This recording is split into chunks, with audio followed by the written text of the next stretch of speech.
మాణిక్యాన్ని తెచ్చి రోహిణి మలేషియా బండారం ప్రభావతికి తెలిసేలా చేసిన బాలు మీనా. అసలు ఇదంతా ఎలా జరిగిందనేది వీడియోని స్కిప్ చేయకుండా చివరి వరకు చూడండి. గుండె నిండా గుడిగంటలు అప్కమింగ్ ఎపిసోడ్స్లో ఏం జరగబోతుందో ముందుగా తెలుసుకోవాలి అనుకుంటే వీడియోని లైక్ చేసి ఛానల్ని సబ్స్క్రైబ్ చేసుకుని పక్కనే ఉన్న బెల్ సింబల్లో ఆల్ పై క్లిక్ చేయండి. రోహిణి నిజ స్వరూపం ప్రభావతి తెలుసుకోవాలి అని మీరు కూడా కోరుకుంటే కామెంట్లో ఎస్ అని టైప్ చేయండి. మొత్తం మీద చూసుకున్నట్లయితే గనుక ఇంకా బాలు మీనా ఇద్దరు కూడా డిటెక్టివ్ అవతారం ఎత్తుతారు. ఎందుకంటే రోహిణి గురించి వాళ్ళల్లో చాలా సందేహాలైతే మొదలవుతాయి. అసలు రోహిణికి మలేషియాలో ఎవరైనా ఉన్నారా లేదా, ఉంటే వాళ్ళ గురించి ఎందుకు చెప్పడం లేదు, వాళ్ళ నాన్నని మనోజ్ గాడికి ఎందుకు చూపించడం లేదు, వాళ్ళ నాన్న జైల్లో ఉంటే ఒక్కసారి కూడా రోహిణి ఎందుకు వెళ్ళడం లేదు అని పలు రకాల ప్రశ్నలు వేసుకుని ఇంకా లాస్ట్కి బాలు అయితే ఒక గొప్ప ఆలోచన చేస్తాడు. అది ఏంటంటే తొందరలోనే అందరూ మలేషియాకి ప్రయాణం అవ్వాలి కాబట్టి ఇవన్నీ పాస్పోర్ట్లకు సంబంధించిన అప్లికేషన్స్ అన్నీ కూడా వాళ్ళ చేతుల్లో పెడతారు. పెట్టేసేసరికి శృతి అంటుంది నాకు పాస్పోర్ట్ ఉంది అని చెప్తుంది. ఇంకా మనోజ్ కూడా నాకు పాస్పోర్ట్ ఉంది కానీ రెన్యువల్ చేయించాలి అంటాడు. అనేసరికి రోహిణికి కూడా పాస్పోర్ట్ ఉండే ఉంటుంది, ఎందుకంటే తను మలేషియాలోనే పుట్టి పెరిగింది కదా, తనకు పాస్పోర్ట్ లేకపోతే ఎలాగా అని చెప్పనేసరికి అవును నాకు ఉంది అనగానే రెన్యువేషన్ చేయించాలా రోహిణి, ఇవ్వు నీది నాది ఒకసారి చేయించేస్తానగానే లేదు నాది యాక్టివ్లోనే ఉంది అనగానే అవునా, మరి నీకు పాస్పోర్ట్ ఉన్నప్పుడు మీ నాన్నని చూడడానికి ఎందుకు వెళ్ళలేదు పార్లలమ్మ అంటూ బాలు అంటాడు. ఏంటి బాలు అలా మాట్లాడతావు, పాస్పోర్ట్ ఉన్నప్పుడు వెళ్ళకపోవడం ఏంటి, అసలు రోహిణి మలేషియాలోనే పుట్టి పెరిగిన తర్వాత తనకు పాస్పోర్ట్ ఉండకుండా ఉంటుందా, అసలు రోహిణి వాళ్ళ నాన్న దగ్గరికి ఎందుకు వెళ్ళట్లేదో నాకు అనుమానం వచ్చింది బాలు.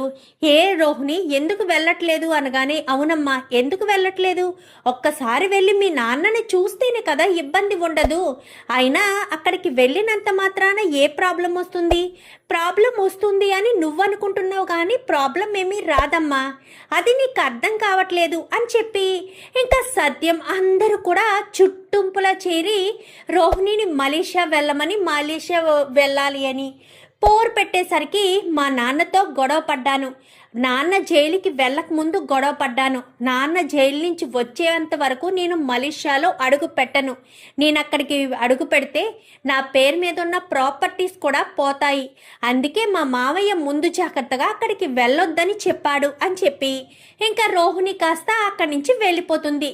ఇదంతా నమ్మశక్యంగా అనిపించట్లేదే అని బాలు ఆలోచిస్తూ ఉండగా అవును బాలు నాకు అనిపించట్లేదు అంటూ శృతి చేరుతుంది. నాకు అనిపించట్లేదండి అంటూ మీనా చేరుతుంది.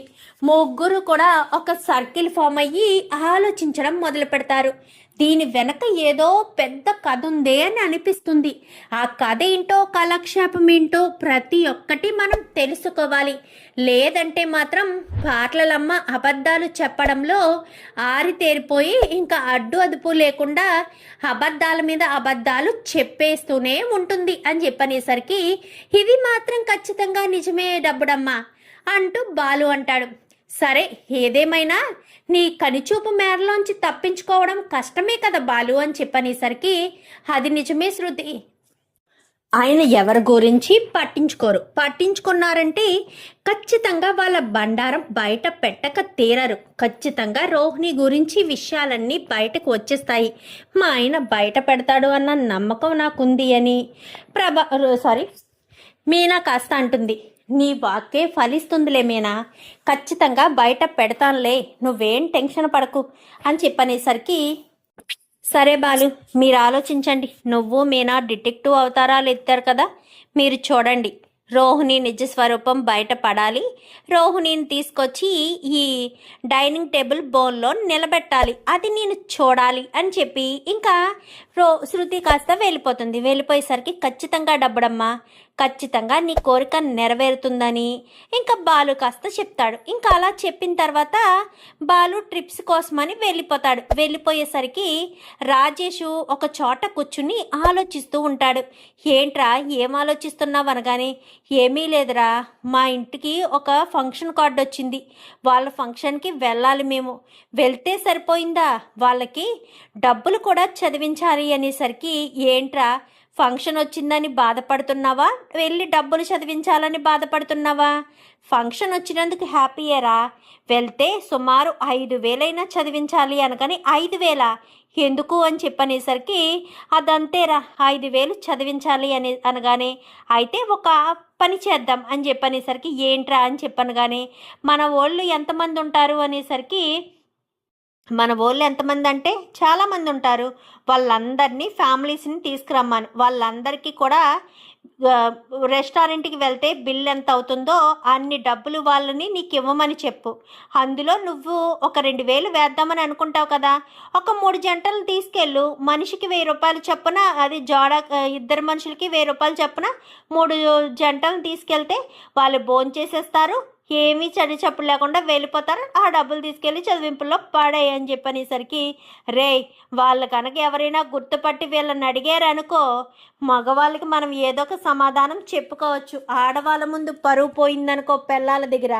ఇంకా వాళ్ళని ఉత్తి కారేస్తారు, అది అవ్వేటు పని కాదులేరా అని చెప్పాను. కానీ సర్లేరా మనకెంత ఉంటాయి అంతే అని చెప్పనేసరికి, కానీ నువ్వు మాత్రం రావాలిరా అంటూ చెప్పడంతో, నేనెందుకు లేరా అనేసరికి, లేదు నువ్వు మీనా కూడా రావాలి, ఎందుకంటే అది వాళ్ళు ఎవరో కాదు, మీ చెల్లి వాళ్ళ రిలేటివ్సే, మీ చెల్లి వాళ్ళను కూడా పిలవమన్నారు, తను మీనాను కూడా రమ్మని చెప్పమని చెప్పింది, అందుకే నీకు చెప్తున్నాను అనగానే, మీనా రాదేమో రా అని చెప్పనేసరికి, లేదు ఖచ్చితంగా వస్తుంది మీనా, నువ్వు ఖచ్చితంగా రావాలి అనగానే, సర్లే వస్తాంలే, ఏ రోజు అనేసరికి, ఎప్పుడో ఏంటి, రేపే వెళ్ళాలి అనగానే, సరే అయితే నేను మీనాకు ఫంక్షన్ ఉంది అని చెప్తాను, నాకు తెలిసిన వాళ్ళు పిలిచారు అని చెప్తాను, సరేనా అనగానే, సరే రేపు వచ్చేసే, మొత్తం అందరూ కలిసి ఒకే కారులో వెళ్ళిపోదాం అనగానే, సరే అని ఇద్దరు కూడా అనుకుంటారు. అనుకున్న తర్వాత సాయంత్రం ఇంటికి వస్తాడు బాలు.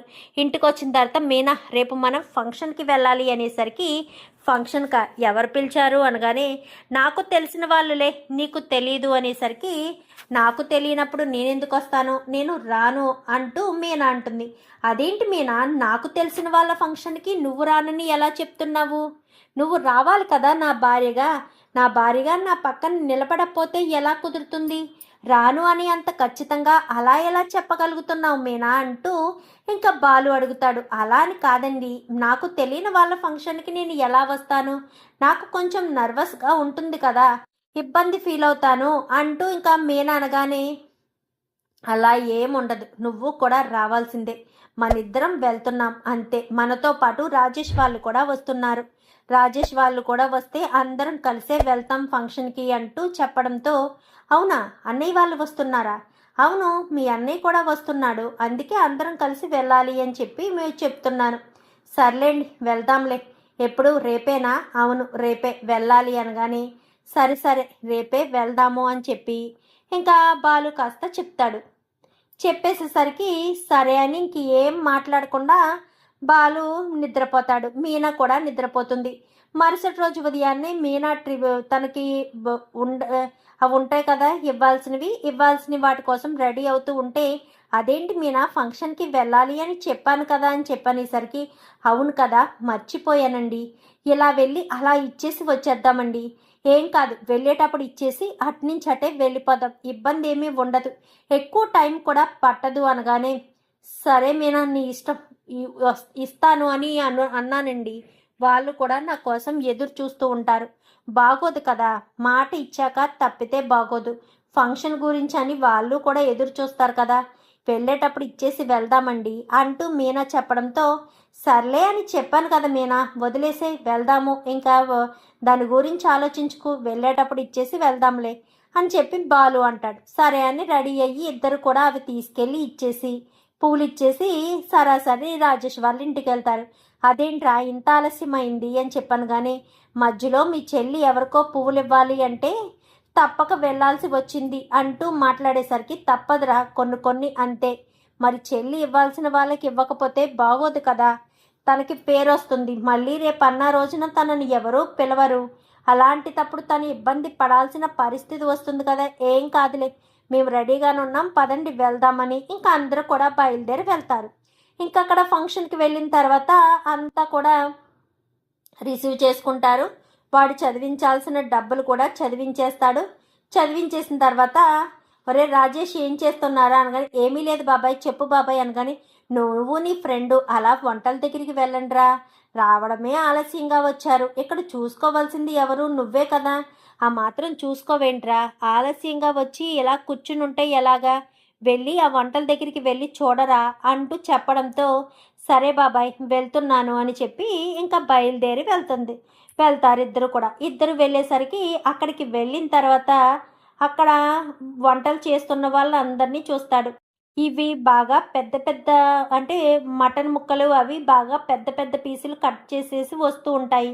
ఇదేంట్రా ఇంత పెద్ద పెద్ద పీసులు కట్ చేసేస్తున్నారు, ఎవరు కట్ చేసేది అనగాని, ఇక్కడే కట్ చేస్తున్నారు రాజేష్, వెళ్ళు చిన్న ముక్కలు కట్ చేయమని చెప్పు అనగాని, అలాగే బాబాయ్ అని చెప్పి ఇంకా అటుగా వెళ్తాడు. అటుగా వెళ్ళేసరికి ముందు రాజేష్ వెళ్తాడు. రాజేష్ వెళ్ళి చూసుకోకుండానే వచ్చేస్తాడు. మళ్ళీ అలానే పెద్ద పెద్ద పీసులు వచ్చేస్తూ ఉండేసరికి రాజేష్, ఏంట్రా ఎల్లి ఏం చెప్పావు, ఇంత పెద్ద పెద్ద పీసులే ఇచ్చారు వాళ్ళు అంటూ మాట్లాడేసరికి, అవునా సరే నేను వెళ్తానుండు అని బాలు వెళ్ళి చూడడంతో ఏ బాబు అని చెప్పాను కానీ, ఏంటి సార్ అంటూ తిరుగుతాడు మటన్ మాణిక్యం. తిరిగేసరికి ఒక్కసారిగా అటు తిరిగేసరికి, ఏ బాబాయ్ సారీ మేకమామ అంటూ పిలిచేసరికి, అది ఎవరు బాబు నువ్వు ఎవరు అని ముసిగేసేసుకునేసరికి, మేకమామ నేను ఆల్రెడీ నిన్ను చూసేశాను మేకమామ, నువ్వు అటు తిరిగి ఉన్నంత మాత్రాన గుర్తుపట్టలేననుకుంటున్నావా ఏంటి,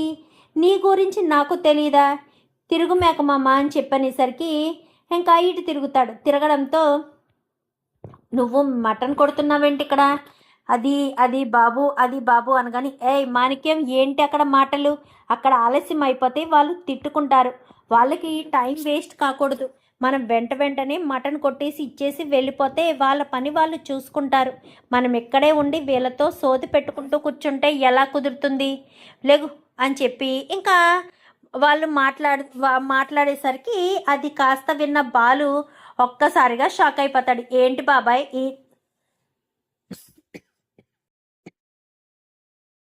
ఈయన కూడా మటనే కొడతాడా అనగాని, అవునబ్బాయి మటన్ కొడతాడా అని అంత ఆశ్చర్యపోతూ అడుగుతున్నావు, అయినా మటనే కదా చేస్తాడు అని చెప్పాను కానీ, అవునా బాబాయ్ నాకు అసలు నమ్మశక్యంగా అనిపించట్లేదు బాబాయ్ అంటూ మాట్లాడేసరికి, తను మటనే కొడతాడు, మరి మలేషియా నుంచి కదా, మలేషియా నుంచా ఏంటి ఏమంటున్నావు, మలేషియా ఏంటి బాబు అని చెప్పి మాట్లాడుతుండగానే, అవును బాబాయ్ ఇతను మలేషియానే కదా, కాదు మలేషియాని ఎవరు చెప్పారు, మీరు పొరపాటు పడుతున్నారు, తనేమి మలేషియా కాదు, మీరు ఎవరిని చూసి ఎవరనుకుంటున్నారో అంటూ మాట్లాడడంతో అసలు విషయం బయటకు వస్తుంది. సరే అని మీనా ఇలా రా అంటూ మీనాకు తీసుకొచ్చి కూడా చూపించేసరికి మీనా చూసి ఆశ్చర్యపోతుంది. ఇదేంటండి అనగానే, అదే కదా నాకు అర్థం కాని విషయం, ఇవన్నీ మనం తెలుసుకోలేకపోయాము, ఇప్పుడు ఉంటుంది చూడు పార్లలమ్మకి అని చెప్పి ఎప్పుడెప్పుడు బయటకు వస్తాడా అని పక్కన ఎదురు చూస్తూ ఉండేసరికి కొద్దిసేపటికి వాడు పని పూర్తి చేసుకుని బయటికి రానే వస్తాడు. మాణిక్యమైతే చెప్పు మామ అని చెప్పాను కానీ, చూడు బాలు ఇంక నీ దగ్గర అబద్ధం ఆడి లాభం లేదు, రోహిణి నాకు మేనకోడలు కాదు, నేను ఒక జూనియర్ ఆర్టిస్ట్ని. ఒకరోజు రోహిణి విద్య ఇద్దరూ నా దగ్గరికి వచ్చారు, పలానా వారణాసి సినిమాకి ఇలా మనుషుల్ని తీసుకుంటున్నారు, జూనియర్ ఆర్టిస్టుల్ని తీసుకుంటున్నారు అంటూ చెప్పుకొచ్చారు. నిజమేనని నేను నమ్మాను, దానికి రిహార్సల్స్ ఉంటాయి కదా, ఆడిషన్స్ అవి ఇవి అంటూ చెప్పడంతో సరేనని నమ్మాను. కానీ మలేషియా నుంచి వచ్చిన మామయ్య మేనమామ అంటూ చెప్పడంతో అవునా అని మీ నానమ్మ వాళ్ళ ఇంటికి వచ్చాను. అక్కడికి వచ్చాక నాకేం తెలుసు మీరంతా నిజమైన వాళ్ళని తను నాతో నాటకం ఆడిస్తుందని, నాకు తెలియదు కదా, నాకు తెలియక నేను నార్మల్గానే మాట్లాడేశాను. నార్మల్గానే మాట్లాడేసేసరికి తర్వాత నాకు అర్థమైంది, నువ్వు బయట కనబడితే చాలా పెద్ద ప్రాబ్లం వస్తుందని, నేను మలేషియా నుంచి రాలేదు అన్న విషయం ఇదంతా కూడా క్లియర్గా అర్థమైన తర్వాత రోహిణిని హెచ్చరించాను. చూడమ్మా, నేను ఇలా వేషం వేస్తాను కానీ కుటుంబాన్ని మోసం చేయడం నాకు రాదు. నువ్వు ఎందుకోసం చేస్తున్నావో తెలీదు. నేను సహాయం చేస్తాను అని చెప్పాను. సహాయం చేస్తాను కదా అనుకుంటే కనిపించిన ప్రతిసారి కూడా అబద్ధాలు ఆడవలసిన అవసరం వస్తుంది. నేను చేసుకునే వృత్తిని దాక్కుని చేసుకోవాల్సి వచ్చింది. ఆ రోజు మీనా నా దగ్గరికి వచ్చి 2 కేజీల మటన్ తీసుకుని వెళ్ళింది. కానీ ఆ రోజు నేనే భయపడుతూ మీనా ఎక్కడ చూసేస్తుందా ఏంటి అంటూ ఎంత టెన్షన్ పడ్డానో నాకు మాత్రమే తెలుసు. ఆ టెన్షన్ నేను మాత్రమే పొందాను అంటూ మాట్లాడేసరికి, అంటే ఆ రోజు మటన్ షాపులో టవల్ కట్టుకుని కొట్టింది మీరేనా అని చెప్పి ఇంకా అనగానే నేనేనమ్మా అది అంటూ ఇంకా మాణిక్యం మొత్తం చెప్పేస్తాడు. నువ్వు ఏం చెప్పినా చేస్తాను బాలు. నా వృత్తికి నేను ద్రోహం చేయలేను. ఎవరి కోసమో నా వృత్తిలో నేను అబద్ధం ఆడలేను. ఇప్పటికే రోహిణి గురించి చాలా అబద్ధాలు చెప్పాను అంటూ మాట్లాడేసరికి, అయితే ఇదే విషయం ఇంటికొచ్చి చెప్పు అనగానే సరేనని ఇంకా చెప్తాడు కానీ రోహిణికి ఎందుకో అనుమానం అనిపించి మళ్ళీ మాణిక్యానికి ఫోన్ చేస్తుంది. నిన్ను కానీ బాలు కలిశాడా, నిన్ను నిజం చెప్పమన్నాడా అని చెప్పాను కానీ అవును కలిశాడు, నిజం చెప్పమన్నాడు అనగానే దయచేసి నిజం చెప్పొద్దు ప్లీజ్, నా మాట విను, నన్ను అర్థం చేసుకోండి, మీ కూతురు లాంటి దాన్ని అంటూ మాట్లాడేసరికి, అమ్మ ఎప్పటికే నీకు చాలా హెల్ప్ చేశాను, ఇక మీదట నా వల్ల కాదు, నేను ఏ హెల్ప్ చెయ్యలేను అంటూ ఇంకా చెప్పేసేసరికి లేదమ్మా లేదు ప్లీజ్ అండి అంటూ బ్రతిమాలడంతో సరేనని ఒప్పుకుంటాడు. మరుసటి రోజు వచ్చి బాలు కాస్త షాప్ దగ్గర ఉండగానే షాప్ దగ్గర నుంచి తీసుకుని ఇంటికి వెళ్తాడు. ఇంటికి వెళ్ళాక, ఏంటమ్మా రోహిణి బాగున్నావా, మీ నాన్న అక్కడ జైల్లోనే ఉన్నాడు అంటూ చెప్పేసరికి మలేషియా నుంచి వచ్చిన వాడిలాగానే మాట్లాడతాడు. బాలుకి పిచ్చ కోపం వస్తుంది. వెంటనే కాలర్ పట్టుకుంటాడు. పిచ్చి వేషాలు వేస్తున్నావా, నిన్న నువ్వు చేసిన పనేంటి, ఇదేనా నీ పని పట్ల నీకుండే శ్రద్ధ, మీ నాన్నకు మాటిచ్చాను అబద్ధం చెప్పను అన్నావు, అంటే ఇప్పుడు నువ్వు మీ నాన్నను చనిపోయిన తర్వాత కూడా చంపేసినట్టేనా, మీ నాన్నకు గురించి అబద్ధం ఆడుతున్నట్టేనా, నువ్వు నీ వృత్తిని మోసం చేస్తున్నావు, ఇంకా నువ్వు నిజం చెప్పక తప్పదు, నిజం చెప్పేస్తే ఎలాంటి ఇబ్బంది ఉండదు, నువ్వు ప్రశాంతంగా ఉండొచ్చు అంటూ ఇంకా మాట్లాడేసరికి, క్షమించండి నేను తప్పు చేశాను, నిజానికి రోహిణి నా మేనకోడలు కాదు, రోహిణికి నాకు ఎలాంటి సంబంధం లేదు, నేను మలేషియా నుంచి వచ్చిన వాడని కాదు, నాకు ఇక్కడే మటన్ షాపు ఉంది అని చెప్పనేసరికి ఒక్కసారిగా అందరూ షాక్ అవుతారు. ఓహో నీకు మటన్ షాప్ ఉంది కాబట్టి పదే మటను అది ఇది అంటూ మాట్లాడేవాడవా, అసలు ఎలా వచ్చావు అనగానే ఆడిషన్స్ అంటూ తీసుకొచ్చారే తప్ప ఇలా మీ కుటుంబాన్ని మోసం చేయడానికని నాకు అస్సలు తెలీదు, తెలిస్తే నేను అస్సలు ఒప్పుకునేవాడినే కాదు, నన్ను క్షమించండి అమ్మా, నేను తప్పు చేశాను, నన్ను క్షమించండి, ఇక మీదట ఈ రోహిణికి నాకు ఎలాంటి సంబంధం లేదు అని నమస్కారం చేసి అక్కడి నుంచి కాస్త వెళ్ళిపోతాడు. వెళ్ళిపోయేసరికి రోహిణిని పట్టుకుని కొడుతుంది ప్రభావతి, మామూలుగా కాదు. ఏంటి రోహిణి, మీ మేనమామని డమ్మించేసి తీసుకొచ్చావు, మరి నీ తండ్రి నిజంగా మలేషియా జైల్లో ఉన్నాడా, లేక కూడా అదంతా ఒక కట్టు కదేనా, నిన్ను చూస్తుంటే కట్టు కథలాగే అనిపిస్తుంది, మలేషియా అంటున్నావు కానీ ఏ రోజు కూడా మలేషియా వాళ్ళతో మాట్లాడుతున్నట్టు కానీ ఏమీ తెలియలేదు, నాకు ఎందుకో అనుమానంగా ఉంది అని చెప్పి మాట్లాడేసరికి, చెప్పు రోహిణి, మలేషియా నువ్వెళ్తావా లేక మమ్మల్ని తీసుకెళ్తావా, నువ్వు ఏం చేస్తావో నాకు తెలీదు, మీ నాన్న ఇండియా రావడం కుదరదు కాబట్టి నువ్వు మనోజ్ని తీసుకెళ్ళి మీ నాన్నతో కల్పించి మీ నాన్నతో మాట్లాడించాలి, లేదంటే మాత్రం నేను అస్సలు ఊరుకోను, నీ మలేషియా భాగోతం ఏంటో నాకు తెలియాలి, నీ గురించి నాకు ఎన్నో అనుమానాలు అవమానాలు జరుగుతున్నాయి, ఎట్టి పరిస్థితిలో వదిలేదు లేదు రోహిణి, నువ్వైతే నిజం చెప్పాల్సిందే, అసలు మలేషియాలో నిజంగా మీ నాన్న ఉన్నాడో లేదో అనేది నాకు చాలాసార్లు అనుమానం కలిగింది, నువ్వు అబద్ధం ఆడుతున్నావేమోనని నా మనసు కనిపిస్తుంది, పదే పదే అదే ఆలోచన వస్తుంది. కానీ నువ్వు నన్ను మోసం చేయవు అన్న ఒకే ఒక్క కారణం చేత నేను నమ్మలేకుండా సైలెంట్గా ఊరుకున్నాను. కానీ నిజానికి నువ్వు చెప్పేది నాకు ఎక్కడా నమ్మశక్యంగా అనిపించట్లేదు అని చెప్పి ఇంకా ప్రభావతి కాస్త అనేసరికి అది కాదత్తయ్య అని చెప్పి మాట్లాడుతూ ఉంటుంది. నువ్వు ఎంత నన్ను నమ్మించాలని ప్రయత్నించినా, ఎంత నన్ను మోసం చేయాలని ట్రై చేసినా నేను మాత్రం అస్సలు వినిపించుకోను రోహిణి. ఈసారి మాత్రం నువ్వు చెప్పే కట్టుకథలు వినడానికి నేను సిద్ధంగా లేను. ఎందుకంటే నీ గురించి బాగా అబ్జర్వ్ చేశాను. నువ్వు ఎంత నన్ను అబద్ధం చెప్పి మోసం చేయాలని చూసినా నా వల్ల కాదు అంటూ ఇంకా చెప్పడంతో ఇంకా ఏం చేయాలో ఎలా చేయాలో అర్థం కాక రోహిణి అయితే టెన్షన్ పడిపోతూ ఉంటుంది. ఎందుకంటే అడ్డంగా దొరికిపోయింది. ఇప్పుడు ఏం చేయడానికి, ఎలా చేయాలి, ఈ ప్రాబ్లం నుంచి ఎలా బయటపడాలి అనేది రోహిణికి అర్థం కాని చిక్కు ప్రశ్నలా ఉంది. ఇప్పుడు నిజాన్ని బయట పెడితే ఇంకా బుక్ అయిపోయినట్టే. అలాగని అబద్ధాన్ని చెప్పలేదు, మోసము చేయడానికి ఆస్కారం లేదు. ఇప్పుడు ఏం చేయాలో ఎలా చేయాలో తెలియక రోహిణి సతమతమవుతూ ఉంటుంది. ఇంకా అలా సతమతమవుతూ ఉన్న రోహిణి అయితే ఇంకా నిజం బయట పెట్టాలా, పెట్టడానికి అవకాశం ఉందా, పెట్టే ఆస్కారం ఉందా అని ఆలోచిస్తూనే రోహిణి కాస్త అది కాదత్తయ్య అంటూ నచ్చ చెప్పే ప్రయత్నం ప్రభావతి రూమ్ దాకా వెళ్తుంది.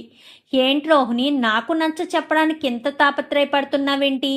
నువ్వు ఇవన్నీ పడే బదులు మీ నాన్న దగ్గరికి మనోజ్ని తీసుకువెళ్తే సరిపోతుంది కదా అని చెప్పాను. కానీ మీకు అర్థం కావట్లేదు అత్తయ్య నా బాధ. మా నాన్న జైల్లో ఎలా ఉన్నారో ఎక్కడున్నారో తెలీదు. ఇప్పుడు మనోజ్ని ఆ బిజినెస్ మానేసి నాతో పాటు తీసుకువెళ్ళి ఆ మలేషియా రోడ్ల మీద తిప్పమంటారా? అదేంటి రోహిణి, మలేషియా రోడ్ల మీద తిరగవలసిన అవసరం ఏముంది? మలేషియాలో నీకు ఒక ఇల్లు కూడా ఉంది కదా. అయినా మీ పిన్ని వాళ్ళు కూడా ఉన్నారు అని చెప్పావు. మరి నీకు ఇల్లు కూడా ఉంది. ఇప్పుడు మీ నాన్న జైల్లో ఉన్నప్పుడు మీ పిన్ని ఒంటరిగానే ఉంటుంది కదా, ఆదరిస్తుంది కదా, వెళ్ళొచ్చు కదా అంటూ మాట్లాడేసరికి మా పిన్నికి నేనంటే ఇష్టం ఉండదు అత్తయ్య అని చెప్పాను. కానీ లేదు రోహిణి, నువ్వు నాకు కట్టుకథలు చెప్పడానికి చాలా చాలా ట్రై చేస్తున్నావు. ఈసారి అయితే నువ్వు చెప్పే కట్టుకథని నేను నా బుర్రకి ఎక్కించుకోను. ఎట్టి పరిస్థితిలో కూడా మనోజ్ను తీసుకెళ్ళి నువ్వు మలేషియా వెళ్లాల్సిందే. అది 150 అయినా ఏదైనా సరే ఖచ్చితంగా జరగాల్సిందే. లేదంటే మాత్రం నేను అస్సలు ఒప్పుకోలేను అని చెప్పి ఇంకా చాలా గట్టిగానే చెప్తుంది ప్రభావతి. అయితే చెప్పేసేసరికి అది కాదత్తయ్య అని ఎంత నచ్చ చెప్పాలని చూసినా తాను పట్టుకున్న కుందేలికి 3 కాళ్ళంటూ వాదిస్తుంటారు కదా మొండి వాళ్ళు. అదే టైపులో ప్రభావతి మాత్రం నువ్వు మలేషియా వెళ్లాల్సిందే. మనోజ్ గాడికి కుదరకపోతే నాకు పాస్పోర్ట్ అప్లై చేసి నన్ను తీసుకుని మలేషియా వెళ్ళు. నువ్వు ఎవరిని తీసుకుని వెళ్తావో తెలీదు. అందుకే మనోజ్ గారిని తీసుకెళ్తావో లేదు కాదు కూడదు అంటే బాలు మీనానైనా తీసుకుని వెళ్ళు. నువ్వు లేదంటే రవి శృతినైనా ఎవరొక్కరిని నువ్వు తీసుకుని మలేషియా వెళ్లాల్సిందే. ఒంటరిగా అయితే మలేషియా పోవద్దు. ఏది ఏమైనా మలేషియా మ్యాటర్ ఏంటో నాకు తెలియాలి. వాళ్ళని ఎందుకు తీసుకువెళ్ళమంటున్నానంటే వాళ్ళు నాకు ఏ విషయమైనా సరే ముక్కుసూటిగా చెప్పే మనుషులు, నిజాలు దాచిపెట్టరు కాబట్టి ఇంకా వాళ్ళని తీసుకువెళ్ళమని చెప్తున్నాను. నువ్వు ఏం చేస్తావో నాకు తెలీదు. మలేషియా వెళ్ళాలి, ఇదేంటో క్లియరప్ చెయ్యాలి. మీ నాన్న జైల్లో ఉండడమా, జైల్లోంచి వస్తాడా, ఆస్తి ఎవరి పేరు మీద ఉంది ఏంటి, అన్ని విషయాలు కూడా నాకు రావాలి అని చెప్పి మాట్లాడేసరికి ఇంకా అది కాదత్తయ్య అని చెప్పే అవకాశం కూడా లేకుండా రోహిణి అయితే అడ్డంగా బుక్ అయిపోతుంది. ఇప్పుడు మలేషియా ఫ్లైట్ కంటే ఎక్కడ కుదురుతుంది? పైగా మనోజ్కి ఎలాగా అది రెనోవేషన్ చేయించాలి అన్నాడు కదా, ఇంకొన్ని రోజులు గడిపేస్తే సరిపోతుందిలే, తర్వాత సంగతి తర్వాత చూసుకుందామని రోహిణి కాస్త అనుకుంటుంది. చూద్దాం మరి రాబోయే ఎపిసోడ్స్లో ఏం జరుగుతుందో. వీడియో నచ్చితే లైక్ చేసి ఛానల్ని సబ్స్క్రైబ్ చేసుకొని పక్కనే ఉన్న బెల్ సింబల్లో ఆల్ పై క్లిక్ చేయండి. Thank you for watching.